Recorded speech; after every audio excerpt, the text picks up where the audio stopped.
네, 매주 월요일 깊이 있는 시사 분석과 또 재미를 동시에 잡는 코너가 마련돼 있습니다. 바로 박원석 전 의원 그리고 김준일 뉴스톱 대표와 함께 진행하는 일석이조.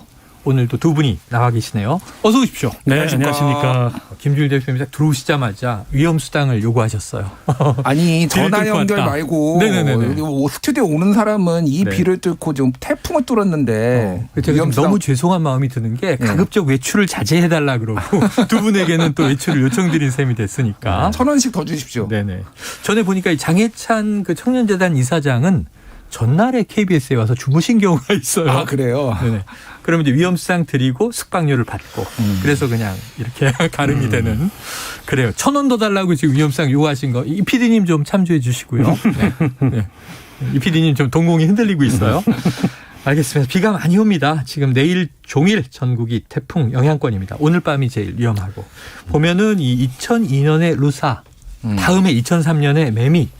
근데 이때보다 더 초강력 태풍이라 그래서 걱정이 되는 게 지금 역대 가장 강한 태풍인데 태풍과 관련해서 좀 김준일 대표님 어떤 말씀 청취자분께 드리고 싶으세요? 정말 안전하고 그랬으면 좋겠고 예전에 기억하실지 모르겠는데 그 마산의 지하 노래방 침수됐잖아요. 기억납니다. 해안에서 1km 떨어졌습니다. 근데 그때 파도가 막 5m짜리가 치면서 거기까지 침수가 됐거든요. 안전하다고 너무 믿지 마시고 또 하나는 지금 부산에 그 주상복합이 너무 많아요.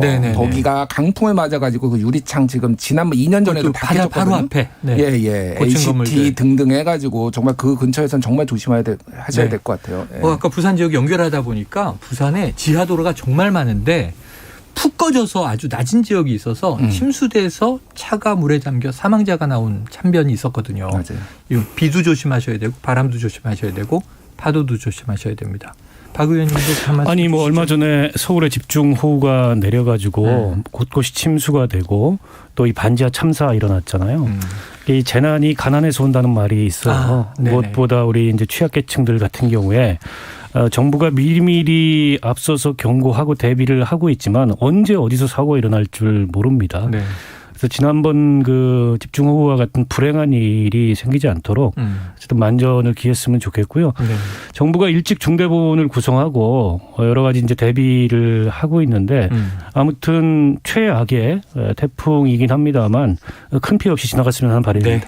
같은 바람일 겁니다. 또 재난이 이제 가난과 연결이 돼 있다. 그래서 지금 아까도 연결해 보니까 지금 위험 지역들에서는 상습 침수 구역 그리고 또 붕괴 우려 지역 이런 곳 주민들은 지자체에서 대피를 시키고 있다고 하죠. 자, 오늘 일석이조 본격적으로 들어가 보겠습니다. 태풍 얘기를 우리가 이 물리적 실제 태풍이에요. 오늘은.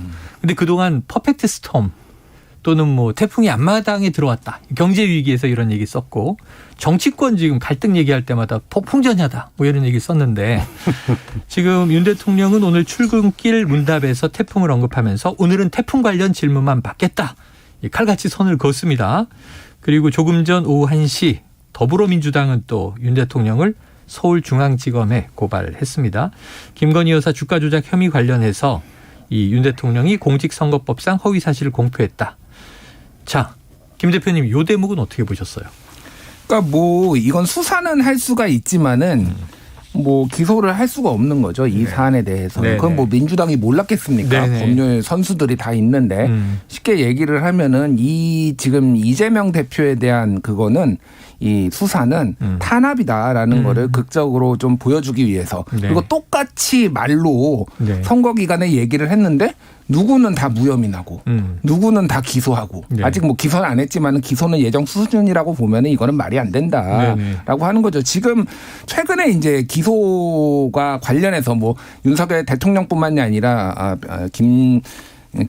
김건희 여사까지 하면은 이를테면 뭐허위 경력으로 대학에 채용됐다라는 거 무혐의 받았죠.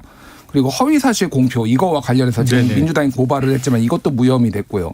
뭐 윤 대통령이 검찰총장 시절에 김 여사한테 조국 사건 알려준 의혹 이것도 무혐의 처리받고 그러니까 한두 개가 아니에요. 모르겠습니다. 어디까지 물론 경찰이 잘 수사를 했겠지만 공교롭게도 다 무혐의.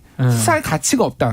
검찰에 송치도 안 하겠다. 뭐 다 이렇게 됐는데 이재명만 이렇게 된다라는 게 좀 억울하게 민주당 지지자들은 느낄 수도 있게 만드는 그런 이런 장치로서 이게 지금 그냥 작동할 거라고 봅니다. 이재명 대표 부인 또 김혜경 씨도 송치가 된 상황이에요.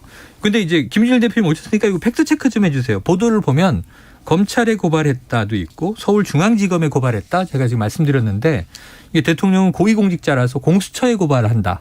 이런 보도도 있어서 어디 고발한 게 맞아요? 검찰에 한 게 맞는 것 같습니다. 그래요? 저도 왜냐하면은 저도 그거를 처음에는 공수처에 한다라는 보도를 봤거든요. 근데 어차피 여기나 하나 저기나 하나 어차피 안 되는 거는 마찬가지이기 때문에 차라리 그러려면은 검찰에 왜냐하면 검찰은 이재명 대표 수사하잖아요. 근데 여기는 안 한다. 극적 효과를 보려면은 공수처에 하는 것보다 차라리 검찰에 하는 오히려. 게 어차피 진척 안 되는 건 똑같으니까. 어차피 실효성보다는 여론전이니까. 이건 여론전이니까 그래서 이제 대비시키기 위해 검찰에 한 것 같아요. 그리고 또 이제 공수처와 검찰 간에는 서로 관할을 따져서 가져가게 돼 있잖아요. 또 그렇죠. 나중에. 알겠습니다. 자, 지금 이 대목 그 고발 부분 대통령 고발. 박 의원님은 어떻게 보셨어요? 뭐 지금 김 대표 설명한 대로 이재명 대표에 대한 소환의 일종의 정치적 대응을 한 거죠. 그러니까 대통령은 이제 형사상 불소추 권한이 있잖아요. 그 소추되지 않으면 수사도 안 되는 거예요. 그렇죠. 수사가 될 리도 만무하고 민주당도 다 알지만 눈에는 눈, 이에는 이 차원에서 앞으로 있을 이 정치적 대응, 정치 공세의 일종의 이제 신호탄으로 대통령을 고발한 건데 뭐 수사가 될 가능성은 전혀 없고요. 결국 지금 민주당에서 문제 삼고 싶은 것은 법 집행이라는 건 그리고 형사사법이라는 건 어쨌든 공정성, 형평성이 생명인데 지금 검찰이나 경찰이나 이 수사기관의 법 집행은 현저하게 공정성과 형평성을 잃었다. 이 점을 어쨌든 부각시키고 앞으로 대응에 있어서도 그 점을 집중적으로 얘기해 나가겠다라는 거고 지금 김건희 그 여사에 대한 특검 을 이제 민주당이 오늘 당론으로 채택할지 여부를 논의하는데 그것도 마찬가지죠.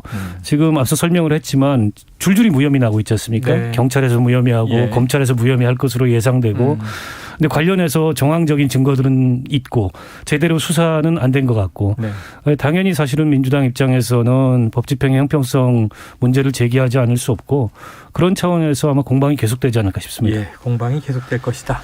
자, 이제 관련해서 지금 이야기하신 문제입니다. 오늘 검찰총장 후보자 인사청문회도 열리고 있는데 정해주기이지만 3시부터 또 열릴 건데요. 민주당은 계속 이제 검찰 불공정하다, 형평성에 어긋나 있다, 뭐 이런 이제 주장들이에요. 지금 최근에 뉴스타파의 이제 보도, 이른바 직접 매매를 지시한 정황 녹취가 나왔다. 이게 김건희 여사의 도이치모터스 주가 관련입니다. 주식 관련입니다. 자, 이 뉴스타파 보도를 이게 또 같은 보도 하시는 또 언론 매체를 운영하시는 사주시니까 김 대표님 어떻게 보셨어요? 의미 있습니까? 아니 뭐 뉴스타파에 있는 기자들 제가 아는 분들 굉장히 많아요. 반 이상 제가 알고요. 굉장히 훌륭합니다. 진짜로 훌륭하신 분들이고 탐사보도. 탐사보도에 있어서는 다만 여기에서 이제 이 녹취록에서 보면은 이게 정황 증거지 이를테면은 그러니까 김건희 여사와 윤석열 후보 대통령 후보 시절에 이를테면 전혀 주가 조작에 개입하지 않았다라고 얘기를 했거든요. 근데 요거는 강력한 정황 증거긴 한데 요걸로 주가 조작을 지시한 건지는 알 수 없어요. 그러니까 지금 윤석열 대통령 측도 뭐라고 얘기하냐면은 아니 사라고 한 거고 팔라고 한 거다. 그러니까 통상적인 거래였다라고 했는데 그동안의 말하고는 완전 배치되는 거잖아요. 그래서 이번에 허위 공표 사실도 허위 사실 공표도 이걸로 지금 건 거거든요. 그러니까 요거와 관련해서 그래서 이 부분이 우리가 의심은 할 수 있는데 참 이게 법적으로 증명이 이게 증거로서 채택이 될 수 있을까는 조금 미지수예요. 근데 의심이 너무 많이 가죠. 그러니까 말씀하신 대로 정황 증거로는 의심이 간다. 그런데 이게 법정 증거가 될지는 모르겠다. 아니 이런 정황에 비해서 지금 수사가 너무 안 되고 있는 게 맞잖아요. 뭐 사면 답변 한 차례 정도 냈다는 거고 뭐 소환도 없고 압수수색도 없고 아무것도 없어요. 그런데 대선 때 이에 대한 답변은 아예 브로커한테 일임했고 거기서 주가 조작이 일어나는지 어쩐지 나는 모른다. 이거였는데 지금 보면 소극적인 이 매매 관여이긴 하나 하지만 그 녹취록으로 보면 소극적이에요. 물어보니까 뭐 상황이 이래서 팔아야 될 것 같은데 어떻게 하십니까? 그럼 파세요. 뭐 사야 될 것 같은데 어떻게 하십니까? 사래요? 그래서 사세요. 이건데 그럼에도 불구하고 예전에 했던 해명하고 다른 거죠. 예전에 네. 아예 모른다. 나는 언제 사고 언제 팔았고 뭘 사고 뭘 팔았는지 아예 모른다. 일임했다. 예, 일임했다. 그리고 거기서 다 이제 나는 일종의 피해자다. 이런 얘기였잖아요. 네.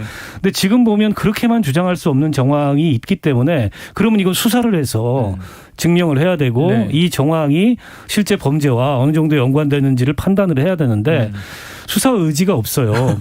근데 이 수사 의지가 네. 없는 것과 관련해서 이 국민의힘에서 뭐라 그러냐면 문재인 정부의 친문 검찰이 네. 탈탈 털었는데 네, 나온 게 네. 없다라고 얘기하지만 그렇지 않습니다. 이 혐의와 관련된 적어도 이 정치적인 구도는 네. 문재인 정부의 친문 검찰이 아니고 윤석열 검찰총장의 영향을 의식할 수밖에 없는 검찰들이 네네. 이 수사를 당시부터 굉장히 소극적으로 했고 수사를 안 하다시피 하는 아니, 거죠. 검찰이 친문이었던 적이 있나요? 갑자기 뭐 일부는 있죠. 일부 더러 그런 있나? 검사들도 네. 있었습니다만 네. 이 사건과 관련해서는 전혀 구도가 달랐다는 거예요. 그래서 그런 국민의힘의 주장이 별로 설득력이 없어요.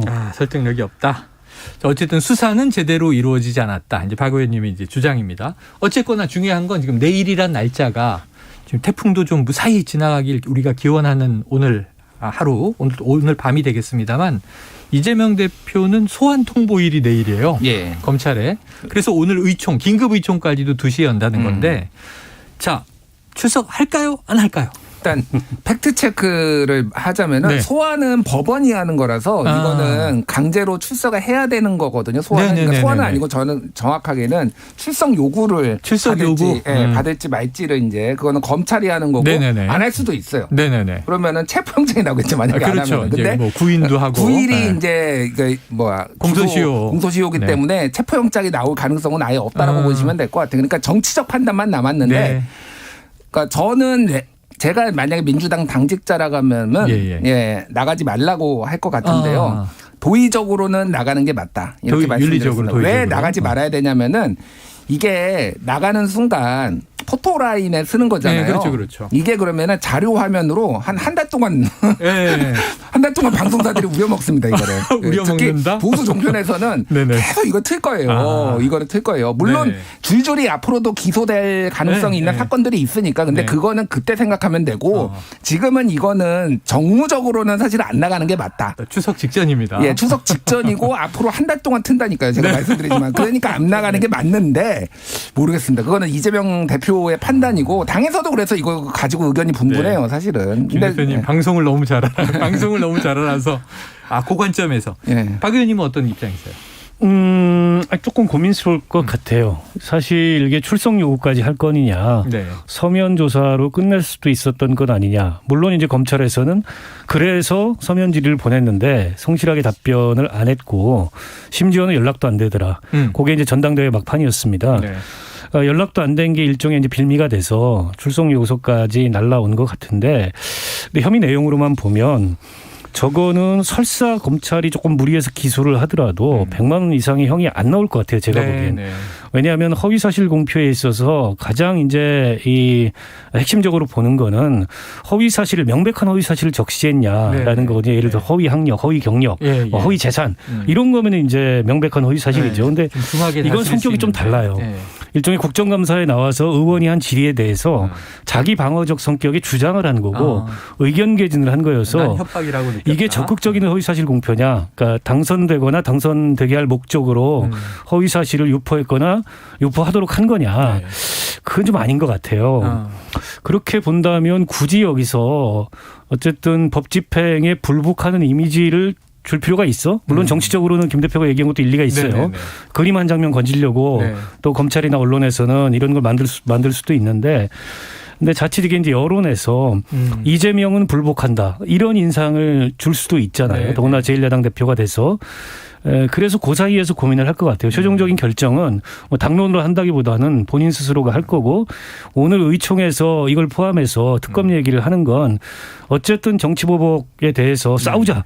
이런 어떤 굳은 결의를 하기 위해서 의총을 여는 것 같은데 이건 사실 좀 기술적이고 부차적인 문제예요. 출석하느냐 안 하느냐는.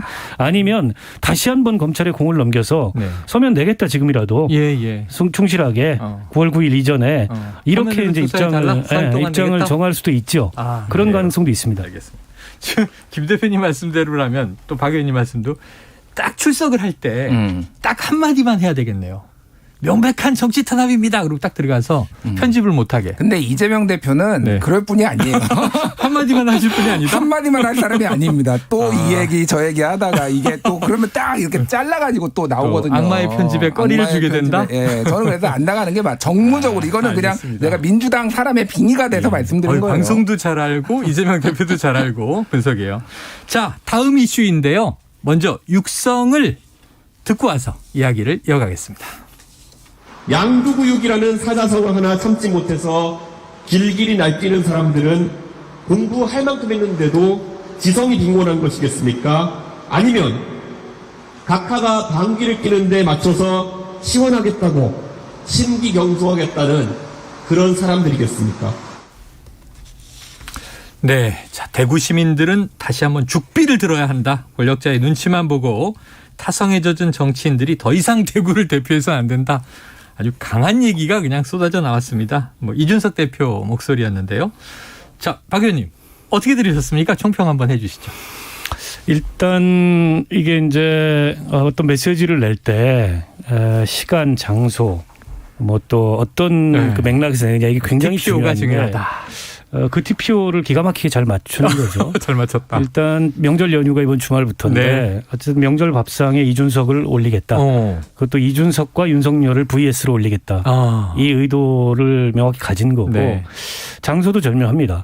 물론 이제 칠곡에서 책을 써 나왔기 때문에 가까운 대구에 가서 메시지를 냈다고 볼 수도 있지만 그거 얼마 전에 윤석열 대통령이 서문시장 갔잖아요. 맞습니다. 맞습니다. 그에 대한 맞대응이기도 하고 어쨌든 지금 이준석 대표에 대한 지지 여론이 가장 낮은 데 중에 하나가 TK이고 보수층이에요. 특히 이제 당원일수록 더 낮은데 피하지 않고 그와 정면 대결을 해서 TK에서 지금 기울고 있는 지지율이 빠지고 있는 윤석열 대통령과 정면 승부해가지고 내가 뺏어오겠다. 이런 의지가 저는 분명한 거라고 봅니다. 그래요. 본인이 지난번 당대표 선거 나왔을 때 탄핵의 강을 건너자 대구에서 이 유세를 해서 그게 이제 터닝 포인트가 돼서 당대표 선거 승리했던 경험도 있지 않습니까? 그 경험을 다시 되살려서 정면 승부를 해보겠다는 의도가 아닌가 싶고 다른 한편으로 보면 이제 비대위가 새 비대위가 만들어지잖아요. 오늘 이제 전국위원회가 그 당원을 개정했고 기존 비대위원들이 사퇴했고 빠르면 뭐 내일 모레 정도에 새 비대위원장이 선임이 될 텐데 새 비대위원장 선임을 앞두고서 새 비대위원장은 이런 의미다라는 이준석 씨의 해석을 먼저 놔둔 거죠. 그리고 14일 날 가처분에도 동일한 논리로 어쨌든 나는 임하겠다. 그래서 지난번에 가처분 승소한 다음에 한동안 조금 자맹하고 침묵을 했잖아요. 책 쓴다 그러고. 이제 다시 나설 때가 됐다 싶어서 메시지를 내는 게 아닌가 싶습니다. 그래요. 야, 여기서 이제 또 하나 윤핵관 특히 뭐 이제 이게 대구 지역 의원들을 겨냥한 것이다. 지록위마. 그러니까 사슴을 가리켜 말이라고 해도 양심 있게 이 진실을 얘기하지 못한다. 이거 벌거벗은 임금님 얘기 똑같은 거잖아요. 대구에서 이렇게 초선들을 정면 비판한 이유는 또 뭐겠습니까? 그러니까 아까 전에 이제 방금 전에 박원석 의원님이 말씀하신 거 다 동의하고요. 거기에 대구를 또 간 이유가 지금 대구에 있는 초재선 의원들이 가장 강경해요.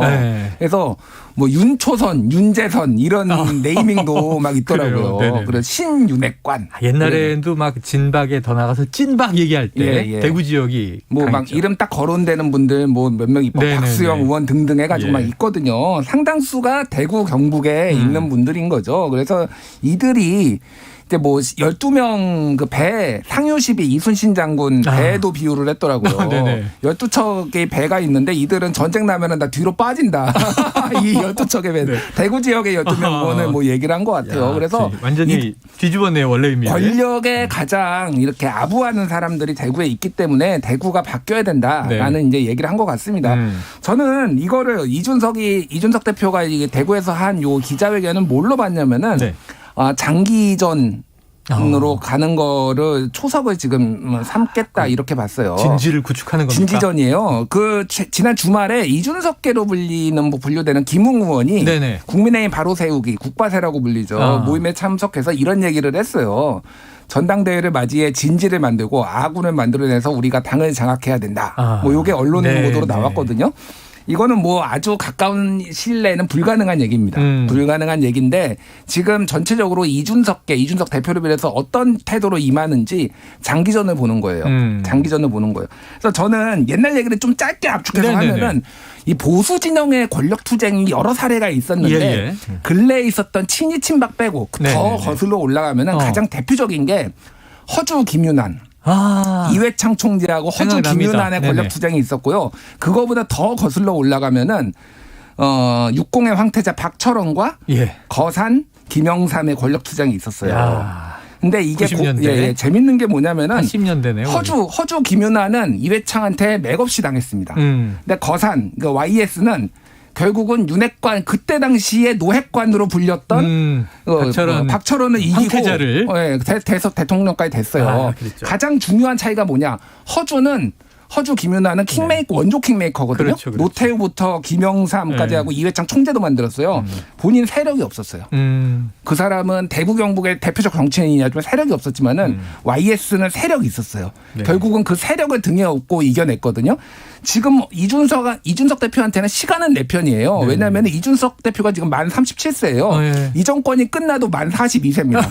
다음 정권이 끝나도 만 47세예요. 그렇다고 본다면 이 보수를 대구에 있는 보수를 자기가 자기 편으로 만들어서 이거 길게 장기 투쟁 가겠다라는 선언이나 마찬가지였어요. 어저께는. 8, 90년대 얘기가 막 등장하니까 지금 청취자분들이 막 김준일 대표님 몇 살이에요? 머리 염색한 거죠? 몇 살이십니까? 젊습니다. 젊습니다. 나이를 비밀로 하셨습니다. 이게 사실 뭐 결례죠. 나이를 물어보는 게. 그래요. 자, 여기서 지금 또 하나 짚어야 될 사안이 있습니다. 시간이 짧지만 지금 이 정의당이요. 지금 거대 여야에 묻혀서 존재감은 많이 희미해졌는데 저희가 지난주에도 모셔서 이 비례의원 그 총사퇴 권고 투표한 그 얘기를 나눠봤는데 지금 부결될 거다 이렇게 박 의원님 얘기하셨어요. 박 의원님하고 발의한 분의 입장은 또 많이 다르시더라고요. 그런데 반대가 59.25%로 정말 부결됐습니다. 자, 당이 그럼 최악의 혼란을 좀 피한 것이냐? 좀 어떤 의미로 해석하세요? 뭐 그렇게도 볼 수 있죠. 만약 저게 가결이 됐다면 강제력은 없지만 어쨌든 지금 비례대표 의원들은 굉장한 정치적인 궁지에 몰릴 수밖에 없고 당은 또 극단적인 분열로 치달을 가능성이 있었는데 일단 그 상황은 이제 봉합이 됐다고 봅니다. 그럼에도 불구하고 이게 이제 투표한 사람의 40% 전체 당원으로 따져보니까 한 17% 가까이 되더라고요. 근데 그 정도의 당원들이 어쨌든 비례대표 사퇴에 동의를 했다는 건 그만큼 당내에 국회의원들에 대한 신뢰도에 상당한 문제가 있다는 거죠. 오늘 오전에 이제 국회의원들이 비례대표 의원들이 기자회견을 열어서 마지막 경고로 받아들이고 분골쇄신하고 당의 쇄신과 화합을 위해서 앞서겠다 이렇게 입장 표명을 하셨지만 진짜 그렇게 해야 된다고 보고요. 그리고 그 불신임 투표를 추진했던 측에서도 어쨌든 결과가 난 거기 때문에 더 이상 같은 방향의 얘기를 계속할 게 아니고 그런 어떤 당원들의 심중을 헤아려서 당이 어떤 혁신의 방향으로 나아갈 건가에 대해서 좀 긍정적인 그런 대안을 내놓고 대안과 비전의 경쟁을 하는 이런 방향으로 에너지가 모아졌으면 좋겠다라는 생각이 들고 제가 숫자로 제일 눈여겨본 거는 당원들 중에 얼마나 투표할까가 좀 궁금했는데 42% 정도 투표했더라고요. 총투표인데 물론 이게 이제 특정인들에 대한 불신임의 총투표였기 때문에 그게 동의하지 않는 사람들은 아예 투표를 안 했을 수도 있다. 이렇게 볼 수 있지만 어쨌든 양측이 선본까지 구성해서 이렇게 찬반 운동을 했는데 42% 투표율밖에 안 나왔다는 건 지금 당의 상황에 대해서 당원들이 전반적으로 무관심하다. 그리고 지난 대통령 선거 직전에 대선 후보를 뽑는 어떻게 보면 당으로서는 가장 큰 정치적인 이벤트잖아요. 네. 그때 투표율이 50%를 간신히 넘겼어요. 예, 예.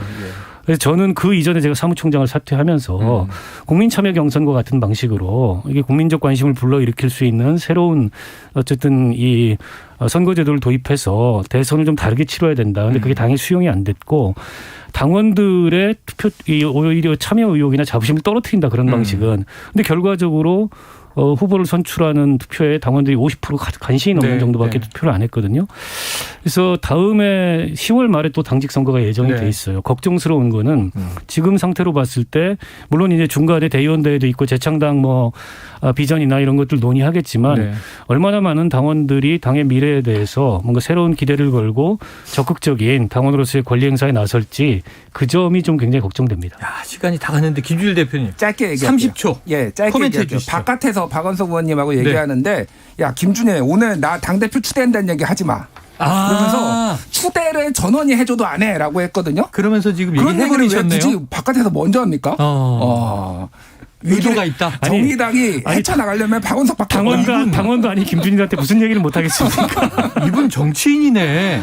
왜냐하면 김 대표님한테 그렇게 얘기하면 반드시 공개적으로 방송에서 얘기하거든요. 저도 동의합니다. 박원석밖에 없다. 네네. 예. 박원석밖에 정의당은 없다. 박원석을 추대하라. 예. 그런 결론으로. 농담을 추방해야 됩니다. KBS에서는. 이렇게 결론이 날지 몰랐는데 시간이 다 돼서 결론이 이렇게 돼버렸습니다. 자, 박원석 전 의원님 그리고 김준일 대표와 일석이조 함께했습니다. 고맙습니다. 고맙습니다. 자, 최영일의 시사본부 오늘 준비한